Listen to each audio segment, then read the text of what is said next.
Doctor চম্পা, এই দেখুন আমার দাঁতে কি রকম পোকা হয়েছে। ঠিক আছে মন্টু, এক্ষুনি পোকাগুলোকে বের করে তোমাকে একটা জাদুর দাঁত লাগিয়ে দিচ্ছি। ধন্যবাদ চম্পা তোমাকে, তুমি আমার অনেক বড় উপকার করলে। ভাই আমাকে কিছু সাহায্য করুন, আমি 2 দিন ধরে না খেয়ে আছি।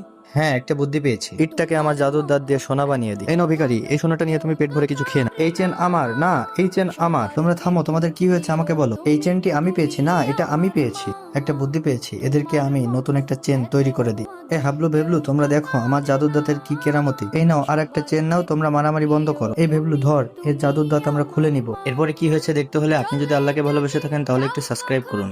আপনি যদি একজন মুসলিম হয়ে থাকেন তাহলে একটু লাইক করুন। হাবলু, দাঁতের উপর হাতুড়ি দিয়ে আঘাত কর। হ্যাবলু, করেছি। এই দেখ, জাদুর দাঁত খুলে পড়েছে।